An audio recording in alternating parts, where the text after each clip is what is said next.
Nesse climinha gostoso, a gente vai começar mais um episódio do nosso podcast, que é sobre vivências LGBTs.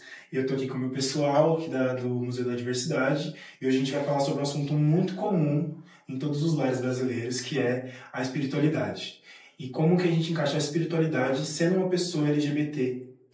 E eu tô aqui com 3 convidados especiais que eu contratei, especialmente para esse episódio. Podem se apresentar, por favor, gente. Oi, pessoal, eu sou a Bia, sou gerente de conteúdo aqui do Museu da Diversidade Sexual e é uma honra para mim estar aqui como convidada e não como mediadora. Prazer, gente. O orçamento foi maior para esse episódio. Desembolsei uma grana aqui.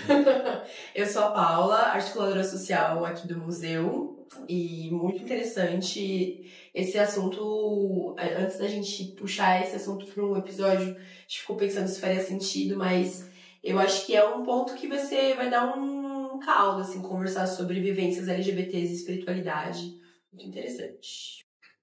Eu sou o Gustavo, supervisor de operações aqui no museu, e vamos começar o papo, né? Beleza.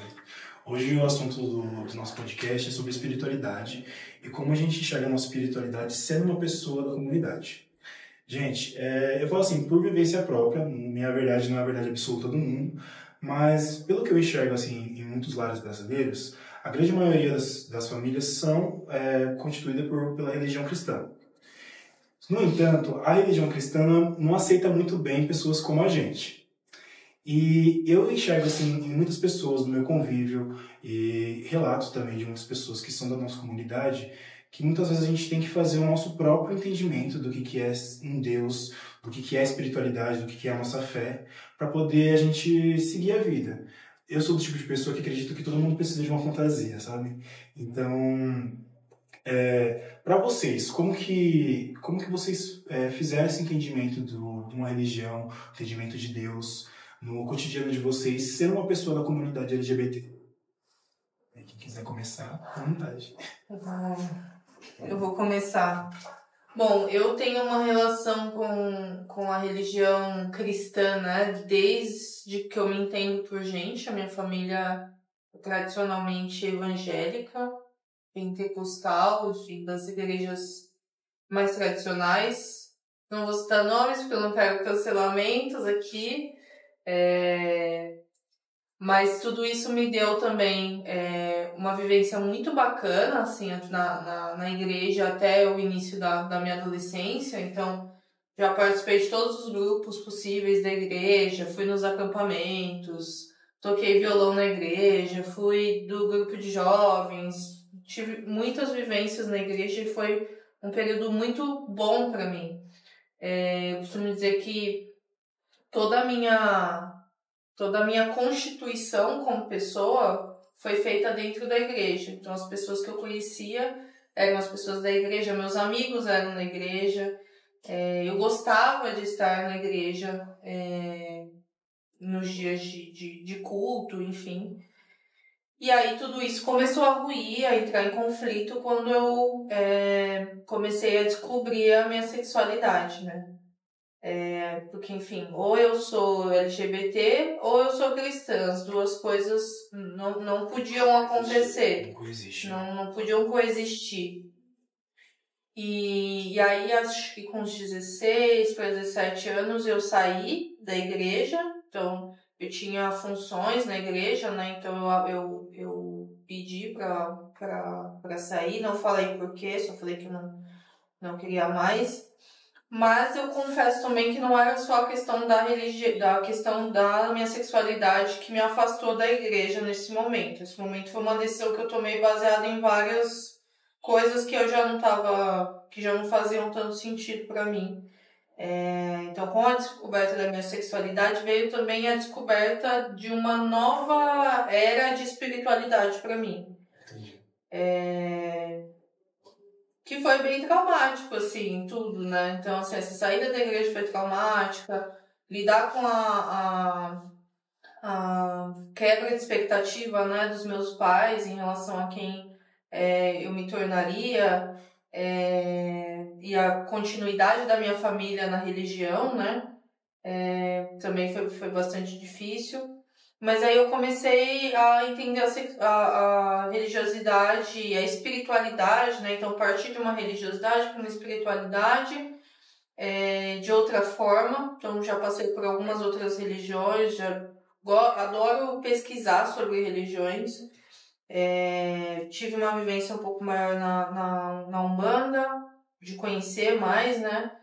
E hoje eu sou daquelas pessoas que acreditam em tudo e não seguem nada.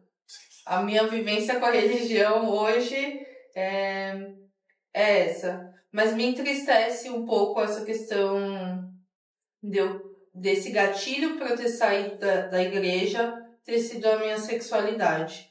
E saber que hoje ainda tantas pessoas passam por esse processo deles tentarem reverter, cura gay, e uma série de outros processos de sessões de cura e libertação, como se fosse um demônio, uma doença. E isso ainda é uma coisa que parece que ficou lá atrás, mas não, essas terapias de conversão, essas lavagens cerebrais que fazem tanto nas pessoas LGBTs quanto nas famílias é uma coisa absurda, assim, até hoje. É muito grande, né? Acontece muito assim. Sim. Você compartilhando a sua experiência, Bia, pra mim foi na igreja católica, né? Mas também muito parecida em alguns pontos de gostar de vivenciar a prática da religião. A minha avó era a catequista, então eu amava fazer catequese com a minha avó. Minha avó era um doce, uma senhorinha muito gentil. E eu tive uma relação muito por conta própria, não foi por obrigação. Não foi porque a minha família me obrigou a frequentar. Eu gostava de ir para a igreja, de frequentar o grupo de jovens, de depois fazer crisma, dentro da lógica do catolicismo, né? E também tinha uma fé muito grande. E tenho ainda, não tanto quanto da criança. Acho que quando a gente é criança a gente tem uma visão mais lúdica, né? Desse Deus que a gente imagina. Mas eu era uma criança de fé e a fé me acompanha até hoje, né? Só que antes, por como eu entendi a minha sexualidade mais tardia, no período da adolescência eu também comecei a perceber umas hipocrisias e incoerências no discurso das pessoas que frequentavam, às vezes na homilia do padre. O padre falava umas coisas que eu ficava assim, gente, não, pelo amor de Deus, como ele tá falando isso pra todo mundo, sabe? Que discurso de ódio, muitas vezes, não é isso que eu entendo. O que o Jesus, né, dentro da Igreja Católica e Deus que foi me apresentado, não é isso que ele tá falando, Sim. Não é isso que eu entendo. E aí essas incoerências me afastaram da igreja, né? Antes de eu me entender enquanto uma pessoa bissexual. E outra vivência também muito similar à sua, Bia, é a dessa curiosidade em diversas religiões. Então, eu já fui no espiritismo, na Umbanda. A minha namorada é budista e eu bebo muito da fonte de pesquisa dela, então eu peço para ela, ela é praticante de ler os livros, fazer meditação coletiva, enfim, tem a prática mais vivenciada. Eu mais por osmose, assim, então ela me conta de um livro que ela leu, da lógica budista tibetana, da roda da vida, do samsara, do ego, e eu acho tudo isso muito interessante. E eu gosto, quando a gente tá conversando, eu e a Mi, de fazer até pontes da história de Buda com a história de Jesus, assim. Tem vários pontos em comum na história deles, e eles são, isso, de polos diferentes do globo, e como é que eles têm esses pontos em comum na história, é muito doido isso. E o que eu acho que rola quando você tira os dogmas e o pragmatismo do homem em cima da religião, é que a Bíblia que a gente conhece hoje, ela foi modificada zilhões de vezes, A gente não conhece a versão original da Bíblia. Então, aquilo é a versão do homem da Bíblia, não é a Bíblia. Então, essa noção de do que a gente entende hoje por religiosidade, se você olhar a base do conceito, é muito parecido. Vários pontos, várias religiões pregam uma soltura do próprio ego, um apaziguamento do sofrimento, vai para caminhos interessantes. A caridade, justamente esse coração aberto, coração bondoso, que são pontos em comum em muitas religiões, né? Aí a gente tem as religiões de matrizes africanas que são muito interessantes porque elas trazem orixás que têm dualidade, né? Porque na lógica da católica, a dualidade ela é mal vista. Então você tem o céu e o inferno. Sim. E aí, quando você vai para uma religião em que uma entidade ela tem luz e sombra e não necessariamente só luz ou só sombra, e aí isso fica mais palpável, fica mais próximo da gente, no sentido de que a gente não é só luz, a gente também não é só sombra, é o equilíbrio disso, assim. Então, enfim, eu gosto dessa parte filosófica da religião, de estudar. Hoje eu não pratico nenhuma vividamente, mas eu tento alimentar a minha fé sempre de jeitos diferentes, na minha oração individual, com esse ser maior. Eu gosto muito de entender a minha conexão com o todo. Eu acho que isso ajuda até a dar uma noção de propósito, assim, de que a gente não é só carne, não tá aqui só pra viver um ciclo e morrer, que a gente tem uma conexão, algo dentro, alguma coisa que vai além, né? Alguma coisa que vai além. Isso também, Paulo. Você, Hugo?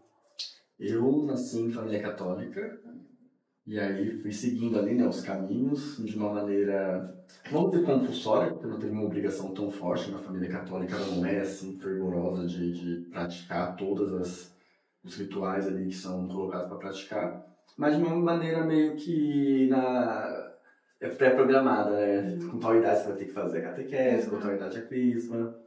E aí eu fiz a catequese, foi um momento tranquilo e bom, porque eu acho que eu era, né, uma idade mais nova, era mais para criança. Então era um momento que você saía, via amiguinho e se divertia, tinha as atividades, assim, sempre feitas de uma maneira para puxar o interesse, né, da criança. Só que na crisma, quando eu passei para a crisma, foi quando eu já era mais adolescente e já me questionava sobre como as coisas funcionam fora de casa, né? Que quando você é criança, você funciona dentro das regras ali do pai e da mãe e você entende que aquilo é o mundo. E quando você sai e vai conhecendo mais pessoas, mais modos, você vai vendo que, opa, não, eu posso pensar de uma maneira diferente, eu não tenho que pensar dessa maneira que me foi ensinado de pensar. E aí eu clarei no meio, não cheguei a concluir, porque veio diversos ensinamentos que eu sentia um pouco que vocês duas já colocaram de imposição, de obrigação, de umas regras que ficavam meio confusas na cabeça. Você pensa, mas por quê? Por que eu tenho que fazer isso dessa maneira? Porque só dessa maneira é certo. Porque se eu for fazer de uma outra maneira, eu tô errado e isso não é legal, se eu não tô fazendo mal para ninguém, se eu não tô prejudicando, se eu só tô realmente fazendo, às vezes, até bem para mim e para outra pessoa. Então, hoje eu não pratico nenhuma religião, mas que nem vocês falaram, eu também passei por algumas, mais a Umbanda. Acho que tive uma experiência bem mais positiva e bem mais bacana, até por essa questão da dualidade que você falou. Eu acho que isso vem e descaracteriza aquela coisa de que a gente tem que ser uma coisa só e a gente é destinado a ser isso. Que a gente tem que ser santo, né? Que a gente tem que ser santo, que a gente não pode ter defeito, e que se você é um homem, você é casado com uma mulher, ou, né, vice-versa. Então eu me senti mais acolhido, ainda mais que eu fui já ter um relacionamento, e a questão de não ter uma barreira em receber dois homens juntos, isso me deixou bem confortável. A gente era, né, quando a gente frequentava, a gente era visto como um casal lá, então se eu chegava antes ou ele, então eu perguntava, cadê tal pessoa? Então isso me deixou de uma maneira mais confortável dentro daquele ambiente. Mas com o tempo, realmente, também fui sentindo que... Eu acho que eu fiquei muito conectado no início, depois eu fui sentindo uma desconexão ali, que nem outras religiões também veio com algumas obrigações, também veio algumas regras, também veio que isso só pode ser feito dessa maneira. E aí veio os mesmos questionamentos. Eu acho que independente da religião, sempre vai ter esse questionamento. É interessante a gente abrir o leque assim, para poder conhecer o mundo, assim, eu acho. E conhecer vários tipos de religiões, a gente pode pegar um pouco de cada coisa que nos faz bem, de cada coisa que uma coisa que a religião prega, que a gente pode aplicar no nosso cotidiano. Sobre isso que vocês estavam falando, é uma coisa muito interessante, porque a minha família, não em grande maioria, mas por onde o que eu mais frequentei foi uma religião que é a Testemunha de Jeová. Então, tipo assim, é muito rígido, tipo assim, eu acho que de todas é uma das mais rígidas. E acontece que o meu pai, ele é desassociado da igreja. Quando você é desassociado do pessoal lá da Testemunha de Jeová, da comunidade, as pessoas não podem nem falar com você. E quando você quer voltar para a religião, você tem que ir assistir as reuniões, ficar sentado na ponta, sempre só pode ser na ponta. E assim que acabar a reunião, que é tipo como se fosse o culto, você tem que ir embora. Não pode falar com ninguém, nem olhar para ninguém, as pessoas não podem falar com você. E é uma forma muito difícil, porque eu não enxergo como você pode acolher alguém você destratando da pessoa. E acho que Deus não se agradaria com isso, não é certo dizer. Se você pegar as passagens, né, tipo, pensando que a vivência de todo mundo tá associada bastante ao cristianismo, a Jesus, né, a história de Jesus. Cara, Jesus não era esse cara, sabe? É isso que me deixa mais indignada. Pô, Jesus não era esse cara, Jesus não era o cara que segregava. O único episódio de raiva que Jesus tem na Bíblia é quando estavam vendendo coisas dentro do templo. É o único episódio na Bíblia que tem que Jesus se enfurece. Isso é muito doido, porque que é algo que acontece, né? Se você for na igreja, tem as lojinhas, e você tem o que tá na Bíblia, tipo assim, tudo mais. Sim. Então na Bíblia é totalmente distorcido em muitas partes, sabe? Porque a gente estava comentando sobre a dualidade.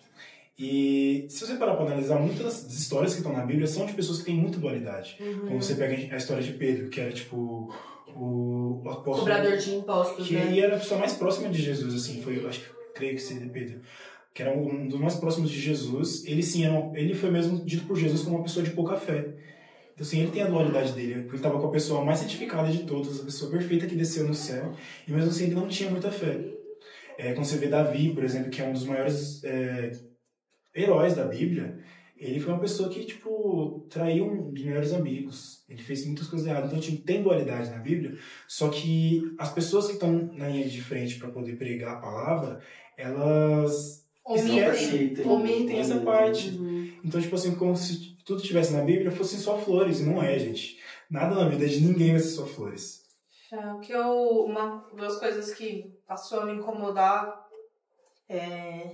no cristianismo é que existe uma ideia de que é a religião, né? De que é a religião correta, a religião de Deus, e que você só pode acessar Deus se for por essa religião. Então, assim, o católico não vai para o céu porque o católico adora a imagem. Ou um umbandista porque o orixá na cabeça deles é demônio. Então, só o cristianismo evangélico, protestante, né, leva até a Deus. E, além disso, uma coisa que pra mim era a morte é você não poder questionar as coisas. Por que é assim? É assim porque é assim, tá na Bíblia, é assim, pronto, acabou. Se você questiona porque você não acredita em Deus, porque você não tem fé, porque você tá desviado do caminho certo. É errado questionar. Exato, é penalizado o questionamento. Muitas vezes você só quer entender. E assim, né? E você penalizar uma pessoa por ela perguntar por que as coisas são feitas como são, mostra que muitas vezes nem essas pessoas sabem de fato por que elas estão fazendo o que elas fazem. Elas só fazem porque elas foram ensinadas assim. Então, se você questiona, ela te repreende porque ela também não sabe te responder. As coisas são feitas porque são feitas. Isso justifica muito os comportamentos violentos, às vezes, quando a gente é a pessoa que a gente questiona E a resposta que a gente recebe de volta é tipo uma violência, até um ato violento. Não gritaria, a pessoa tipo, trata você como se tivesse possuído muitas vezes. Eu enxergo que a religião ela foi utilizada. A religião ela é necessária.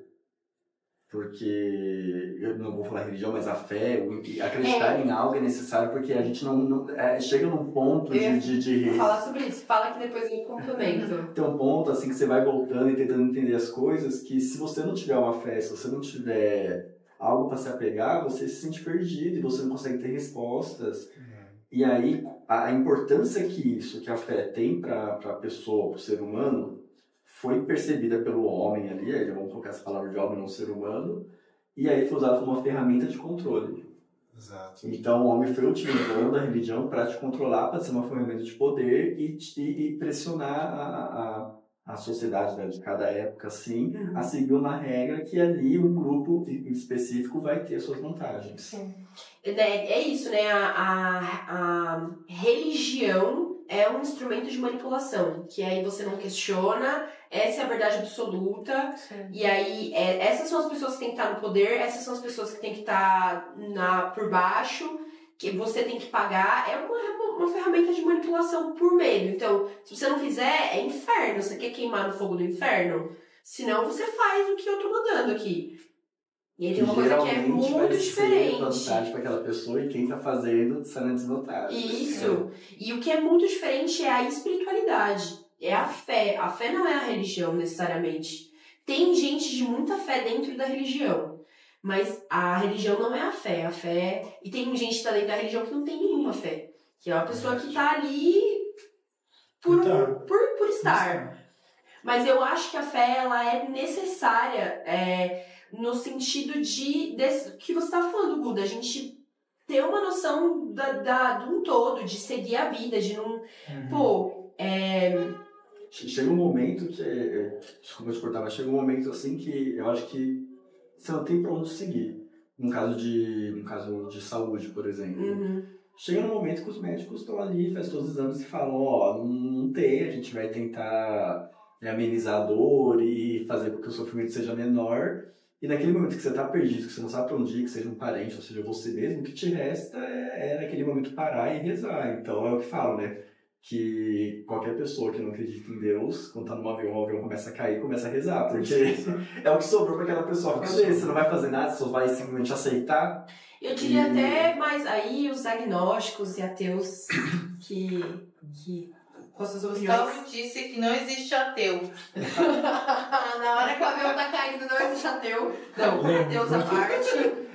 Cada um é brincadeira. Mas, a gente tem um corpo, matéria, né? Ou a matéria. E quando eu vi o processo da minha avó indo embora, e quando alguma coisa sai, aquilo vira um corpo gelado. Isso é muito... que ninguém consegue explicar. É um sopro de vida muito sutil que a gente tem dentro dessa matéria, que faz essa matéria ganhar vida. E aí, cada religião tenta explicar isso da sua forma, né? A alma, áurea, sei lá, corpo luminoso, cada um diz alguma coisa. Mas porque é uma materialidade que, se não tivesse essa coisa dentro, seria só matéria. Seria só carne. E quando essa coisa vai embora, sobra a carne. Então, eu acho que... E essa coisa dentro de nós, né? Ela se alimenta e se pacifica com a gente também... Ai, gente, foi mal. Você é gratiluz agora. Mas a gente Você pode o que você quiser. Falou isso para o tempo que foi seu aqui no museu. Dessa vez esse é o palco e você é a rainha. Pode falar. Obrigada. Acho que a gente é campo energético, né? A gente é energia, né? Átomos que ficam vibrando e quando vai embora essa força vital, o nosso corpo de fato começa a se dissolver, né? Então esses átomos param de se friccionar e começam a se fugiu a palavra. Dispersar. Dispersar. Então, sendo um campo vibracional, cada um sendo um campo vibracional, eu acho que quando a gente vibra elevado, no sentido de coisas, sentimentos de amor, sentimentos de conexão, de perdão, a gente alimenta esse campo vibracional que a gente tem dentro da gente. Tem até aquelas pessoas que entram e falam, nossa, essa pessoa entrou com uma energia horrorosa. E aí tem gente que, nossa, me senti renovada depois de ver tal pessoa. Então eu acho que é nesse lugar. A fé, ela ajuda a alimentar esse campo, esse corpo luminoso que fica dentro do corpo físico, assim. Então pode ser pela arte, então depois de um espetáculo de dança, depois de um espetáculo de música, a gente sai sublime daquilo, a gente sai vibrando alto, energizado, assim. Então eu acho que muitas pessoas encontram isso dentro da igreja, mas eu acho que quando a gente não encontra isso dentro da igreja, a gente aprende a encontrar isso em outras formas. Que você falou que foi no show da Erykah Badu. Eu tava pensando nisso quando você tava falando, você acredita? Tô falando dessa experiência. Porque você tava falando sobre isso, e a Erykah Badu falou assim que todo corpo precisa de 5 coisas. Que a primeira, se eu não me engano, é o ar, né? Que a gente precisa respirar. A segunda é comida, para nos dar energia. Exercício físico, para dar força pra gente. Comida, mas boa comida. Principalmente as comidas que alimentam a alma, sabe? Que está nisso, tá na arte, tá na música, tá na dança, tá em vários movimentos de comunhão com os amigos. Então eu achei isso muito importante, acima de tudo a água. Então, tipo assim, a vida tá na água. Então, são coisas muito bonitas. E as ações que um ser humano pode ter, que o espírito deve ter, são, tipo, 3, assim, no máximo. Que seria a meditação, para você falar com Deus, né? Você ouvir a Deus. Quando você faz uma oração, que é a sua forma de você ter um diálogo com Deus. E a movimentação, que é o que o Paulo estava falando, sobre os corpos que vibram, que estão em energia. Porque você tem que caminhar e deixar que a vida põe o chão. Eu acredito muito nisso, achei isso muito bonito. Eu poderia ficar falando sobre isso muito tempo, muito mesmo. Mas nesse clima é muito bom, assim, que a gente tá, sobre questionar, sobre dialogar e mostrar nossas diversas formas de fé e de conversa e de história. É que eu vou encerrar esse episódio hoje, gente. Se quiserem parte 2, a gente pode marcar um dia de fazer. Por mim, eu ficaria horas e horas falando sobre isso. E vocês que estão aqui assistindo, muito obrigado. Esse foi o final do nosso episódio. Eu gostaria de agradecer. E comentem aí as suas formas de fé, as suas formas de chegar a Deus, de conversar com Deus aqui no nosso comentário. E venham visitar o nosso museu, viu? Beijo. Tchau, gente. Tchau.